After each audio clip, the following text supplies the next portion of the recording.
Hi there and welcome to Then and Now, a special virtual event for our virtual Pride this year. My name is Anne Blake. I'm Jenny Blake. Total related, yeah. Wives, not sisters. Let's be clear, related by marriage. And this evening, as we said, Pride is virtual this year, but we're all finding a way to connect, and so we've been invited to host this event, which is really celebrating and showcasing work by Limerick queer artists. It's an evening with a collection of stories, monologues and poetry from Limerick's artistic cultural queer community. I'm not an artist, but I'm a pseudo-artist, I suppose, for tonight. Artist by marriage? Artist by marriage, yeah. But an artist did, two artists actually, put my story into a play. So I'm going to do a book reading. So yeah, Jenny's going to be reading. Jenny has been snuck in. She's been depicted on stage. I slept my way to the top. She's been depicted on stage twice by two different actresses. Like that's, I've been depicted on stage. It's better than having skill yourself. But wait a minute, you ruined my timing. Sorry, Anne. No, it's okay, Grant. I've been depicted on stage by me, but Jenny has been played by two other actors, so that's pretty impressive. I win. You win. You win. If there's any noise in the background, that would be our dogs. So sorry about that. They might make an appearance. We'll see. On the tonight, you'll see a link below the screen, and basically, while this has all been done virtually and we're doing our best to share it with you, the work has been created over time and the artists have put time into this. So if you would like to support the artists in lieu of like buying a ticket and showing up for the event, that way we welcome donations on the link below, whatever you can afford. And the main thing though is that you relax and enjoy this evening of story, poetry and theatrical monologues. Our dog is actually trying to get onto the camera right now. Anyway, who do we have up first, Jenny? First up we have Alena Kiel. I have the pleasure of working with Alena out in UL. Alena is in their final year of their PhD studies in queer theory and English. I actually think they've submitted a draft, or a final draft, so congratulations, Alena. And Alena is going to share with us a play that they wrote themselves. A poem. Oh, a poem, pardon me, a poem that they wrote themselves, which is very beautiful. I've had the pleasure of hearing it a few times now, and so has Anne, so you're in for a real treat. And also just to say that Alena is an avid advocate for social justice. And I can say that in the work that I've done with Alena, they have delivered What's the Tea? Trans 101 training in UL and in UL student life. And also they're involved in projects such as the Tina Swan and trying to improve diversity and inclusion, not only for the trans community, but other communities as well in Limerick and in UL. So enjoy the poem. Hi, my name is Alena Kiel. I am 27 and I came out in 2015. I am non-binary and pansexual. It was something that I had kind of experimented with, disclosing that information online for a couple of years. But I never really thought I would talk to my family about it. They are very loving and very supportive, and they have been, since I came out. But there's a lot of sort of confusion there, and that has been formative, we'll say. So, I'm really, really lucky because my parents in particular, have always been really open to learning. As scary as coming out was for me, it was such a positive experience, and I've grown so much in these past 5 years, and I'm so grateful for that. So I'm really excited to take part in this project. So I wanted to read you a poem that I wrote called Out. Interestingly enough, written in 2015 when I came out, about that experience. Very original title, right? So here's the poem. Thank you. Out. For so long, I've had these flowers growing from my elbows and kneecaps. For so long, I've tried to hide them, to kill them, to deny them. The blooms are a color you don't like. But now I water them every day. Listen, of course I've thought this through. I'm more me now than ever before, more honest. Listen, your stunned silence howls through my bones and rattles my heart. Can't you hear it? It roars like a train and shakes me down bare, laid out in front of you with nothing left to hide. This isn't about you. Your ideas and concerns and opinions don't belong here. They burrow through my belly button into my guts, where they stick and burn like acid. Listen, those confused words that you're spitting out like bullets, malicious and roundly accusatory, make me wonder what I was thinking telling you in the first place. My body is no longer made of barbed wire. I no longer have to live in a war zone between what I do want and what I should want. My opposing halves are shaking hands, embracing. Listen, they're having a good laugh about the whole affair. The years that died at their hands rest fitfully. But I tell myself what matters is that peace was eventually agreed upon. You attempt to bluster in, belligerent, but we're all slinging our guns over our shoulders and walking back home arm in arm, already beginning to forget the atrocities of this suppression. I sleep soundly now. Sure, you'll run out of wind eventually and learn to love this newfound peace. Thank you. Thanks, Alena. That was out by Alena Kiel. Thank you, Alena. It's a beautiful poem. If you've just joined us, this is Then and Now, online event for Limerick's virtual Pride Festival this year. And I'm Anne Blake. And Jenny Blake. And thanks to everyone for joining us tonight. Thank you so much. And we're just, Limerick's queer cultural community is sharing work around the ideas of coming out at different ages and how that all looks. And just so, like, coming up next, we have actually 4 artists in a row, or 4 pieces in a row, of which myself and Anne will be involved, and Shane and Vinnie, and Anne's going to introduce Shane here in a second. Just to let you know, some of the pieces that are coming up will have mentions of mental health and suicidality. So just to give people a trigger warning there. There will be some contact details at the end of the show for some helplines nationally and locally if anyone wants to reach out for a bit of support. If you're feeling a bit vulnerable tonight and you don't want to engage with the pieces that have mentions of some of those things that I said, feel free to go get a cup of tea or just put the sound on mute there just for a few minutes and come back to us then when you're ready. But first up we have Shane Hickey O'Mara just talking about his own experiences around coming out, and Shane is a theatre director and he's a person I've gotten to work with. Yeah, he's absolutely smashing. Wonderful Limerick artist. So destined to do brilliant things. More brilliant things. He's Yeah. already doing brilliant things. He was actually assistant director on my show, the show about us. He worked on that. So anyway, enough of us. You get to see us all the time in this thing. So next up we have Shane Hickey O'Mara. Hey, my name is Shane and I'm 28, and before we start I just want to say thanks a million to the wonderful Emmet for filming this and helping me out because I can't film myself, and we may be interrupted by various dogs during the course of this, but that's all in good fun, eh?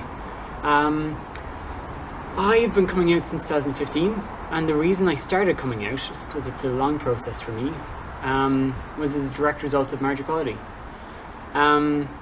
During the referendum, I was still in college. I was living in a rundown student house. I was working in the city, and I wasn't out to anyone. And I remember when I got a badge, being terrified to put it on. Like this badge, which is like one of my most prized possessions now. But I remember being so terrified to put it on because I just thought, okay, this is not that you're labeling yourself, but like, I suppose growing up going to quite homophobic schools and been quite afraid of people's judgment. I was terrified of wearing it, but I wore it everywhere. And every day I put it on, I was like, right, okay, I'm ready for this. I'm ready for any sort of hassle that might come my way. I wore it in work, even though I wasn't supposed to, I don't think, and wore it in college because I thought maybe I can change something in college. Maybe one person would see it and go, all right, maybe I'll vote yes. When it passed, I remember just jumping up, like running around the place in work, and just the relief of it. But it wasn't, at the time I didn't feel like it was my win because I wasn't out. I hadn't told anybody. And I was just, I suppose it inspired me to go, okay, the country said yes, I feel safer now, I feel more comfortable with everything. And since then I started by telling friends who've been incredibly, my friends have been amazingly accepting. And I've told members of my family, not everyone, because it's not possible to tell everybody in my family, you get what I mean? But I didn't have a community. I didn't have a community or friends who were LGBT+, and I always really wanted that. I wanted, the idea that you can't be what you can't see, and I didn't have anybody in my life who was open and out. But then I'd been working in the arts community since I was 19, and I'd been in for a few years, but I started directing the same year of Marriage Equality. And I started to realise there were loads of other queer artists in the community working in Limerick. And just the sense of how inspiring, that was so inspiring to me. That there were all these people I looked up to anyway, and the fact that they were queer didn't mean anything. Like, it was at least an interesting thing about them, if you get me. Like, I suppose, that was just hugely inspiring to see people just be themselves and be so confident, and it took away a lot of my fear. And I came out to more and more people, and then I started working in youth theatre. And in youth theatre, I was surrounded by all these young people who were, at the time when I started working in youth theatre, these people were like 15, 16, up to maybe 20. And so many of them were out, and they were proud, and they were confident, and I found that so hugely inspiring. And I started trying to pick plays, because I'm a director, and I started trying to pick plays that had some sort of representation in them. And I've always believed this, the idea of you can't be what you can't see. And it was like representation, even if I was told, maybe we should cut that scene, or those two characters can't be played by the same sex, or I kind of always stood up for that, and I was like, look, we have to have this, because there's going to be one kid in the audience who needs to see this representation. And with all of my youth theatre plays, I think nearly all of them have had some sort of LGBT, not storyline, but characters. And I've been working on one since last October, and because of COVID, it happened, there was a lockdown of theatres a week before our show was supposed to be on in Newbridge, then we were supposed to bring it to Belfast and enter this big competition with the National Theatre in London. And it's a play that is written by Chris Thompson, and it's about 8 kids who live they're all LGBT+, and they all live in a kind of a halfway house in the town of Dungeness in England. And it is a play in which their sexuality is the least important thing about them. And it's a play that is just about, it's 8 young, funny, irritable, passionate young people just talking about life and having arguments and discussions, and that play has been probably the most hugely inspiring thing for me in my kind of coming out journey, I suppose. Because the caster, many of them LGBT+ as well, and they're so open and confident, and they talk about these issues, and they're so proud. And even the fact that they were so excited about Pride coming up. And we made a pact when we got closed down, for lack of a better word, before our show got to be on in the Riverbank. And that was that we're going to do this play regardless. We're going to do it anyway, because we're doing this play for that one kid who needs to see a non-binary character, or a trans character, or a bi character, or whoever just being themselves on stage and just being a normal teenager. And I suppose it's that mix of like the older Limerick artists who are out, who've been so inspiring to me. There's a mix of then younger people, like teenagers and young artists who are out already, and I was like, this is the community I want to be part of, and this is a community that is accepting and open, that can make a difference, and that is full of LGBT stories. And yeah, I'm not an artist. I'm not supposed to be in front of the camera, and I'm definitely not supposed to be on stage.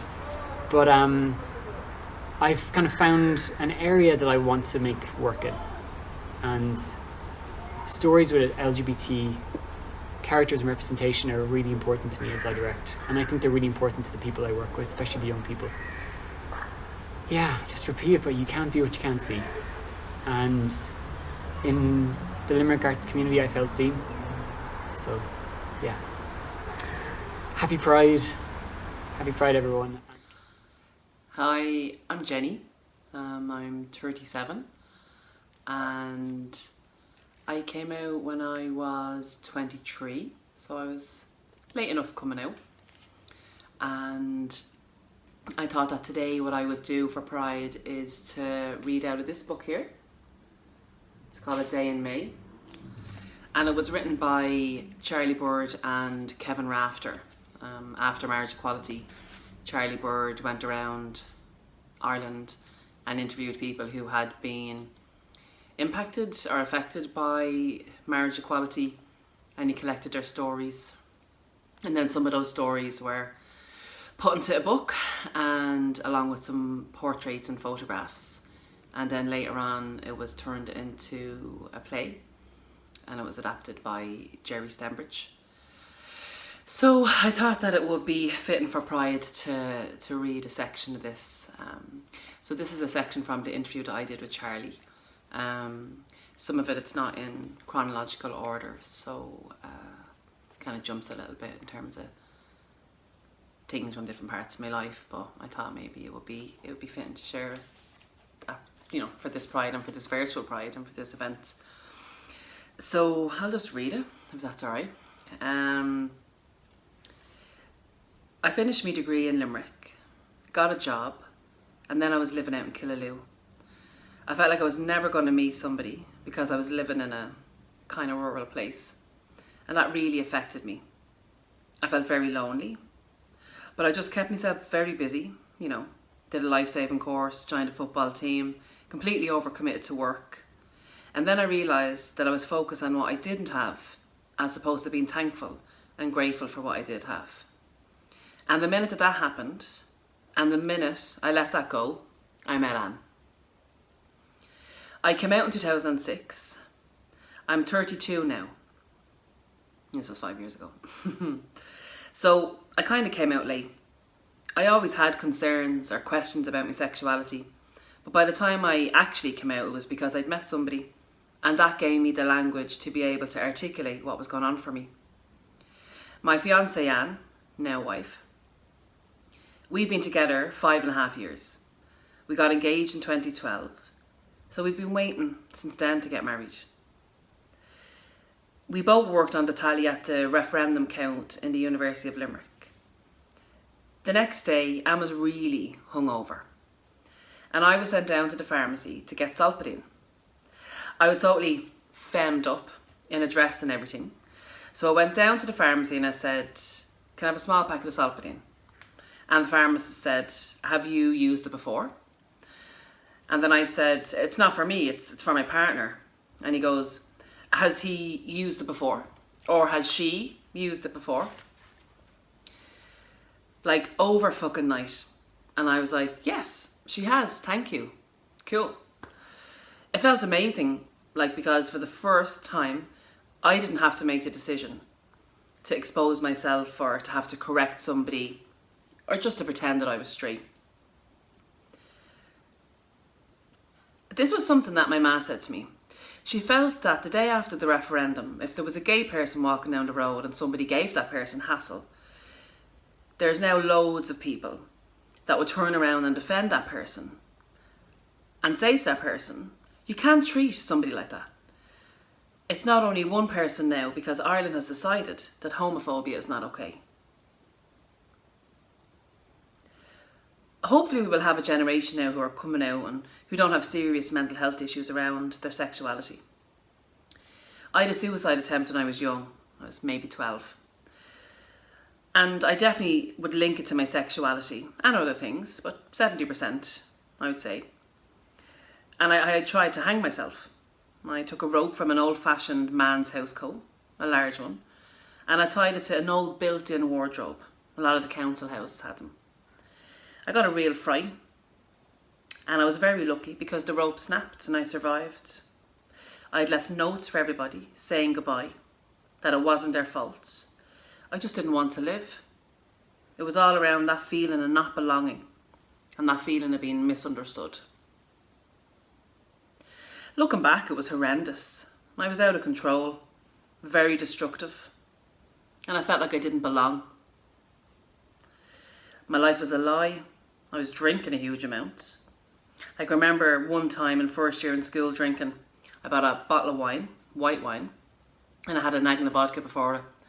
And I drank the white wine in about 5 minutes, and I got so sick that I burst all the blood vessels around my eyes. I had to go to school the next day like a pink panda because I'd vomited up the lining of my stomach. And to this day, I do love red wine, but I can't touch white wine because of that association. There was a lot of drunken sex, even at a very young age. I was very sexualised as a teenager. I was always with boys. I had sex with boys. But any time I was with a fella, I was absolutely off my head. I'd never ever been with a fella sober. And I was very lucky that I didn't get pregnant or contract an STI. There was a lot of turmoil. Just that feeling of not really belonging. And I never made that connection to my sexuality until a bit later. So that was just some of the stuff that was shared in A Day in May. And it's really weird looking back now, as someone who's 37 now and very confident in myself, very happy. A lot of those feelings are very, strange now and are alien now to me. And what I would say to people who are coming out or struggling with their sexuality or gender identity or thinking of coming out, and if you are struggling, that there will be a time when it gets better. And it is important to acknowledge the painful emotions that you might be feeling now and the difficulties and challenges you might have in your life now. But if you stay alive, it will get better. So that was something that I wanted to really share with you, because there was definitely a time when I didn't think it was going to get better. And I look at my life now and it was worth it. It was worth the fight, the struggle. And so at the end of the event tonight, we will put up some contact details for some of the support services around and some of the volunteer organisations in Limerick, just in case anyone wants to touch base with them or reach out for a bit of support.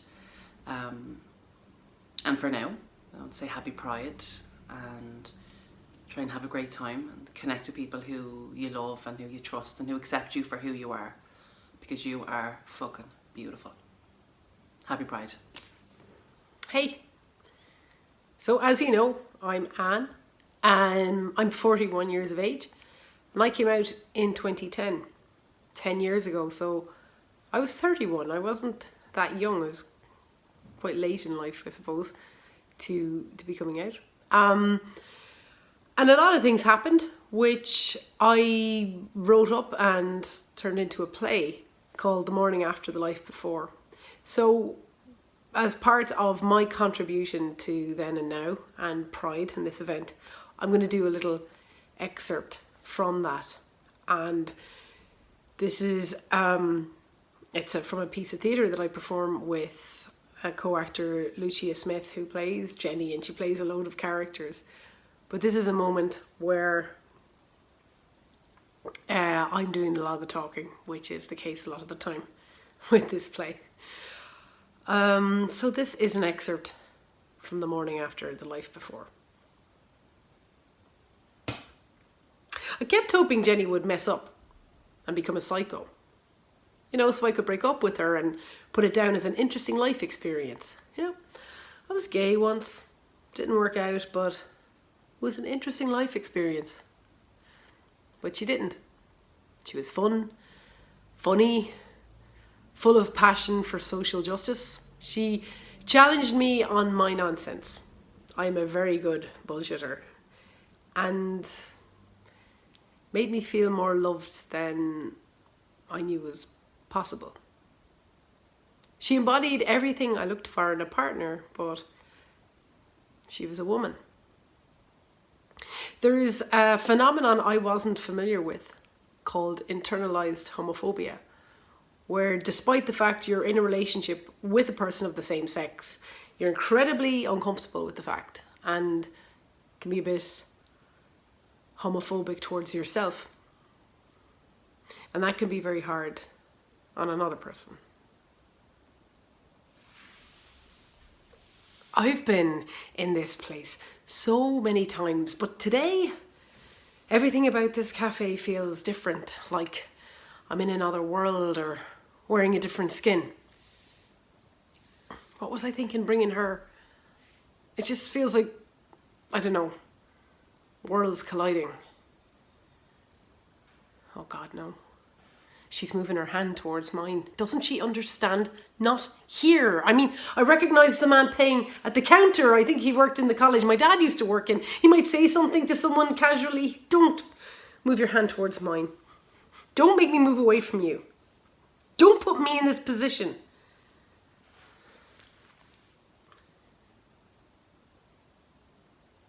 I feel the echo of her gentle heartbreak. And I want to shout out and reassure her, no, I do care. I don't mind. Just not here. Not here. I still struggle with that shit every day. Hello, my name is Vinnie Hussey and I am a poet based in Limerick City. First of all, I'd like to shout out a thanks to Anne and Jenny for creating this project, the Then and Now. Simply put, now I am 20 years old. Back then when I first came out, I was back in 2015, I think. That was when I first came out to my family. And as a poet, I decided for this project I may as well do a poem that I've written about my experience as being part of the LGBT community, LGBTQ+. The link. Throughout this life that has been given to me, I have sometimes seen myself as one, the other, both, and neither. I can see, can you too, the nature of this, the plan. One as the other as one, ingenious, don't you say? Now she sees him, and he knows her. The link, can one dismay? No longer are we left so dark as we once thought we were. They in the singular can show you in the plural, the world, in a way that's not hateful, not closed in, not hidden away. The world's not an oyster, nor is it a cloister, but a wide, open space, where I from here and you from there can run wild and free, not trapped anywhere. The link is the plan to rid the world of height and depth, of east and west, of rich and poor, of places 1 and 2.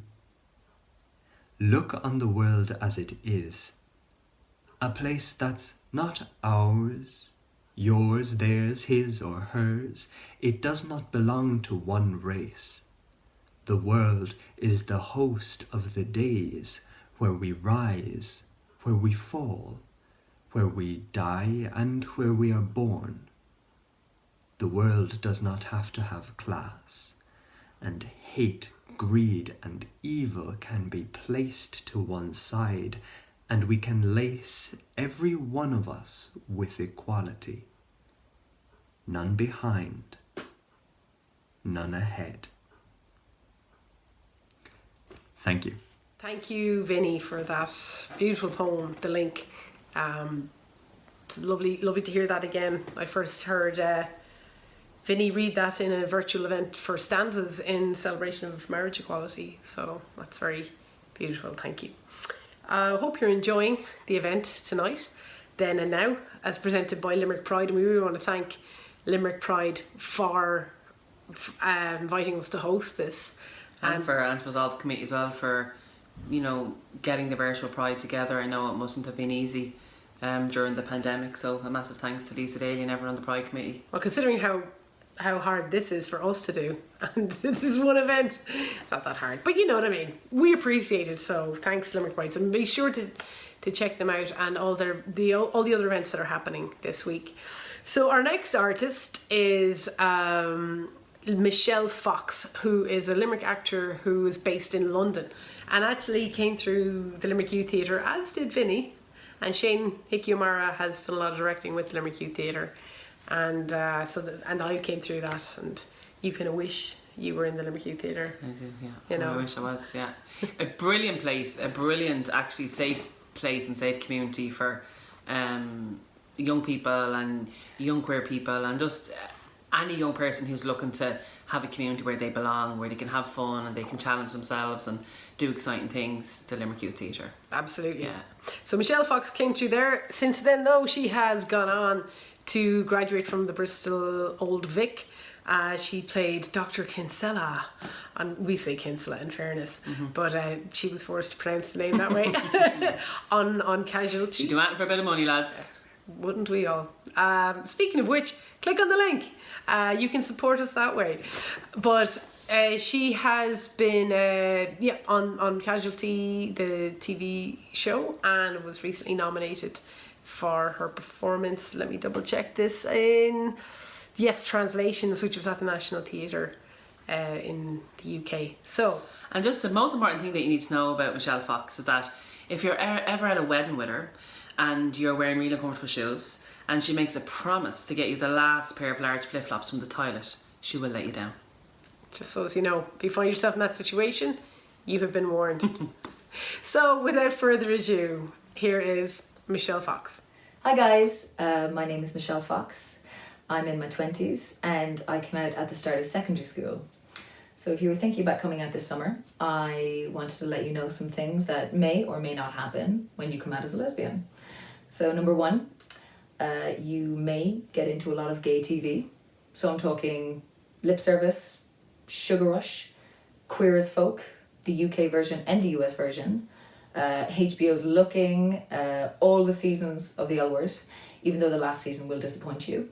You will also definitely watch every lesbian film you can get your hands on, even if it's terrible, like Bound, or even if it's about murderers, like Heavenly Creatures.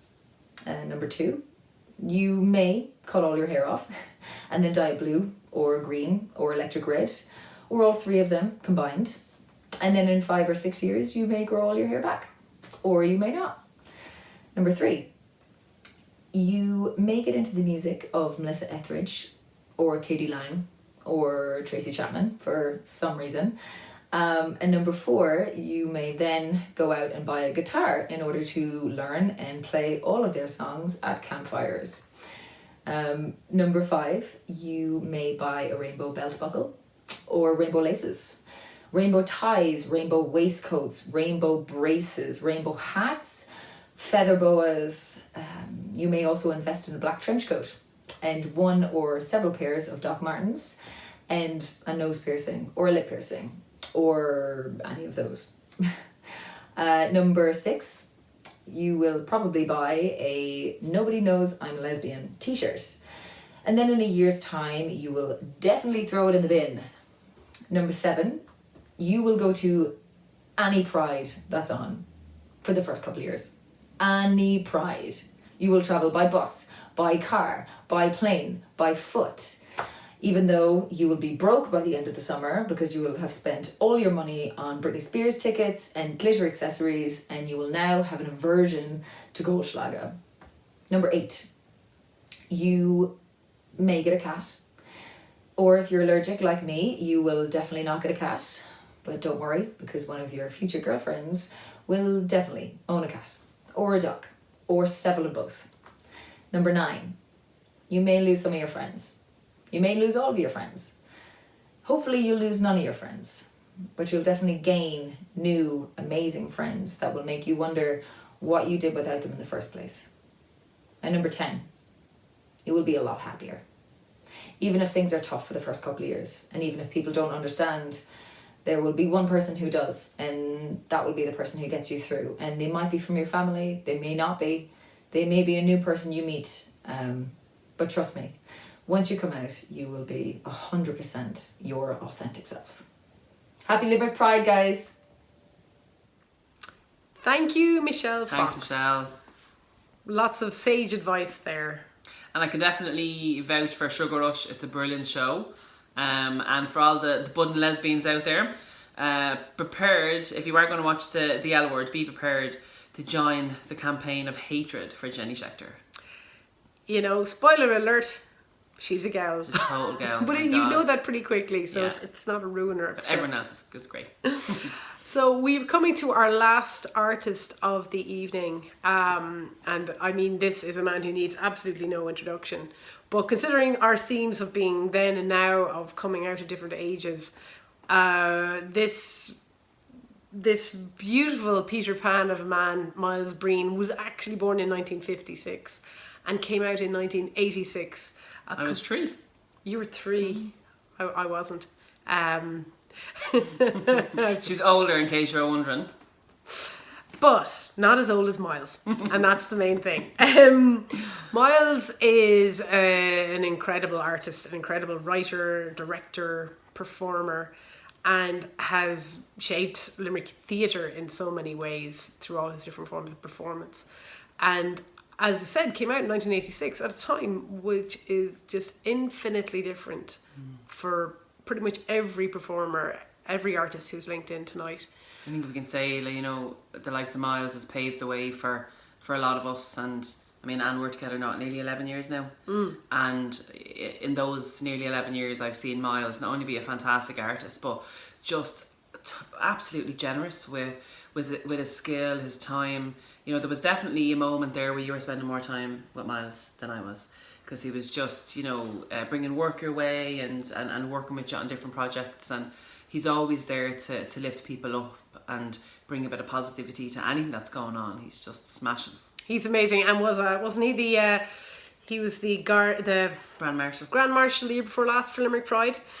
So We fucking love Myles Breen. we fucking love Myles Breen, and most importantly, as I said, he's a brilliant artist, and he wrote a play. Talking about paving the way, he wrote a play that premiered. I should have my information up in front of me. And the beautiful assistant. I don't think it's there. It's not on that sheet. Okay. Myles Breen premiered Language on Becoming a Lady in Limerick Pride, actually. The first time it was shown? The first time it premiered in Limerick Pride. And it's since then, in 2015, he went on to tour it to New York and won Best Actor at the First Irish Theatre Festival in New York. Which you got nominated for and didn't win. There you go. And Myles Breen, and that's a segue into a really funny quote that Myles once said to Anne. You're going to have to remind me. It was a text message and you had won something. It's a great story. Welcome to marriage. Why did we vote for that? Do you remember he signed it off? Oh, as he regards, did. He said congratulations from Disgusted. So I do love. But he did win the award in New York. I did not. But anyway, it's not about me. This is about Myles Breen. This is the longest intro ever. Okay, this is what Myles is. That's the dog moving the camera. Dog's moving the camera. She's on the crew. She's dressed She's in very bad that she's not making a performance. She's dressed in black and everything. Okay, focus. So this is Myles Breen with an excerpt from Language on Becoming a Lady. I'm not finished. Okay, so this is, yes, an excerpt from Language on Becoming a Lady by Myles Breen. That this is just a moment, a number of minutes from it. Did you remember the year it was premiered yet? I would say 2013, but you could have been Googling this all this time. But then I have to bend forward. I'm too old for that.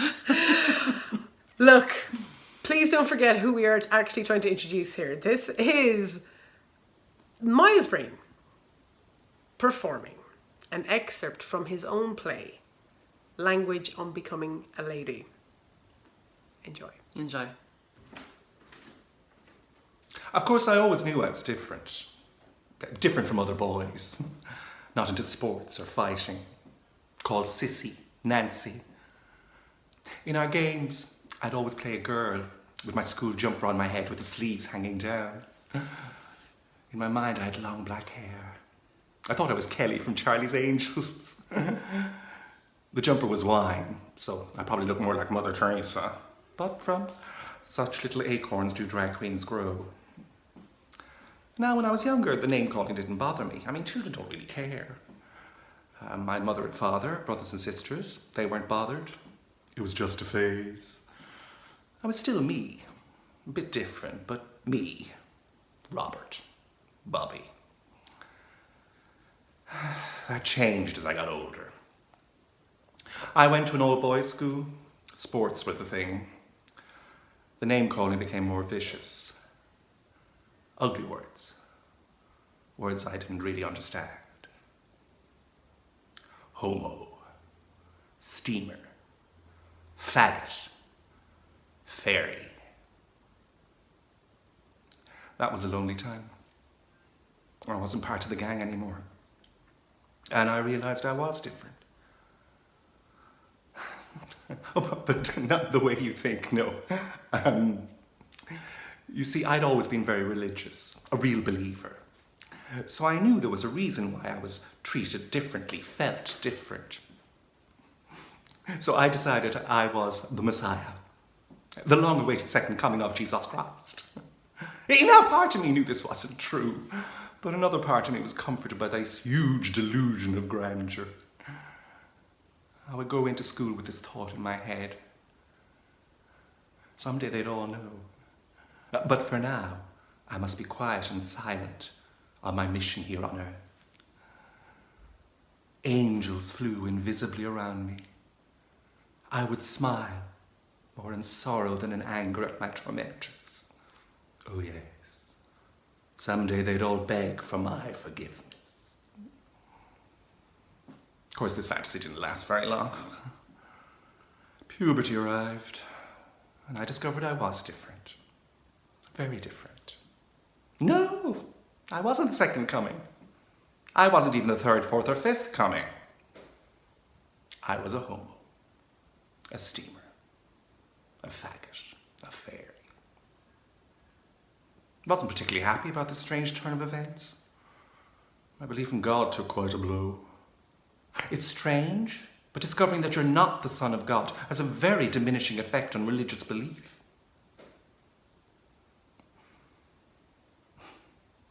Realizing you're gay is such a strange thing. I know it's different for everyone, but for everyone, there is that moment when you must come out to yourself. And that can happen years before you have the guts to come out to anybody else, but it's no less stressful. Now, do you know the way dogs can hear sounds that the human ear can't hear? Their ears prick up and then minutes later an ambulance drives by. Well, I was like a dog. Every mention of homosexuality on the TV, on the radio, in conversation, my ears would prick up. My mouth would go dry and I would think, don't look at me, don't point at me, don't say, there he is, he's one of them. Whispered conversations about what the queers got up to down the docks. Careful if you go into the White House bar, keep your back to the wall, otherwise the fairies will have you. Strange reports in the newspapers about a new disease. Confusing, frightening. Always with a note of gratitude that it was only the homos were getting it. The gay plague. God's punishment. And so began my first, if not my greatest performance. I would be like everyone else. I would be normal. This thing I was would be no more. So I tried to get into sports, talked about girls, oohed and ahed over the tits on page 3, studied hard and tried not to think about boys. Kept my eyes to myself in the showers, afraid if anyone saw me look, they'd know. But still, my real self, my steamer self, would find a way to rear its ugly head. My eye would be drawn to my mother's catalogue magazine and the ads for male underwear.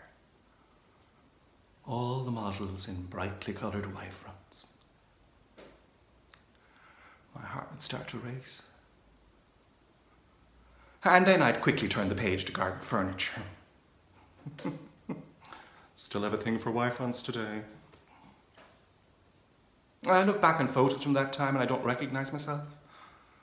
I'm just another gawky teenager with spots. No hint of the tightly wound, always on guard, unhappy boy that I was.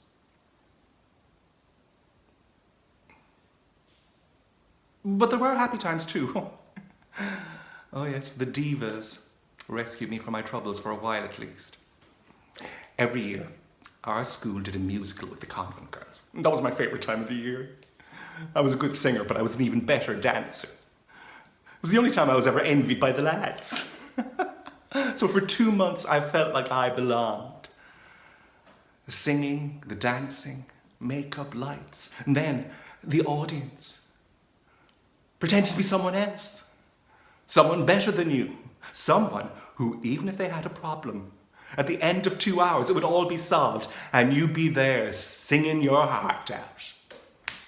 There's no business like show business like no business I know. Everything about it is appealing. Everything the traffic will allow. Nowhere do you get that happy feeling when you are stealing that extra bar. Jazz hands. Welcome back. Wasn't that worth waiting for? And you'd be glad to know that Anne was wrong, and that language was premiered in 2009. Well, there you go. Fantastic show. Hope you enjoyed it. I hope you did, because that was It's beautiful. a very, very beautiful excerpt there performed by Myles. So thank you, Myles, for sharing that with us. We're coming to the end of the night, and We've kept the worst to last. Who's next, Dan? well, we're going to finish with I was going to sign off with a little poem by me. So remember, it's always good to have a supportive home life. From one girl to another. From one girl to another. Yeah, I just wanted to finish off this evening. As I said, thank you to, as we said throughout the night, thank you to Limerick Pride for hosting this event on Facebook, and we hope you've enjoyed it. And also just to say that, like Anne said, this was going to be a gig in the real life, and you know, a lot of gigging artists at the moment you know, are doing their best to stay in the industry and have given up their time here tonight and their skills to do this event for us. So please do click on the link and contribute as much as you can. As a non-artist, I won't be taking any of it, but for the gigging artists, all of the proceeds that come in will be divvied out equally between everybody. So, to finish off our event tonight, then and now, part of Limerick Pride, I'm going to read a poem that I wrote for Jenny. What were you going to say? About someone really hot. Okay. So I actually wrote this the morning of our wedding. We got married just over 2 years ago on the 30th of June in Kerry. And I wrote this that morning. And it's written in my stream of consciousness handwriting. So I have the words here in front of me, and hopefully I will be able to read learn it from me, Anne? What can I say? I'm flagging now, but actually when she read it out, I was very bad. I was pure crying and everything. It was gorgeous. It's great manipulation. Yeah. Poetry for... Essential to every marriage. Yeah. So, as a little farewell for tonight, here is a poem by Anne Blake for Jenny Blake. Jenny, what are we doing? We're fine, aren't we? Why do we need to do anything official, go through the motions, notions, stir emotions? Can't we just stay as we are? Take our time, each day, each moment as it comes. You are the one and only that I want to spend my forever with. The one who makes sure I'm not lonely. The one, the one, the one. I never thought there'd be one, and then there was you. We were two, and today we're making the declaration to the nation that is our family and loved ones, that from here on in, it's me and you as one. What are we doing? Must we? Need we? Why am I asking the question I've known the answer to from the moment I let my heart, spirit and soul give in? Let you in. Understand the inevitability of you was just that. What are we doing? The only thing that makes sense of you and me, and stepping onto the path of forever, hand in hand, ready for whatever comes together. Thanks, love. There you go. It's gorgeous. Bit of manipulation. And of course, as we are at 5 years of marriage equality in Ireland, so this pride is a little bit special. Yeah. Considering we have that to celebrate as well. We really hope you've enjoyed tonight. A big thank you again to everyone who's taken part, and also to everyone who's I suppose, you know, joined us tonight for the event. Thank you so much. And we really hope you continue to enjoy Pride and keep on celebrating and waving all the flags virtually and really and all things. But and like we said as well, like on the credits at the end of this film, there'll be a list of phone numbers and contact details for some helplines and some local services that you can reach out to if you need help in any way. So until next year, when hopefully we can all gather together, happy Pride. Happy Pride, everybody.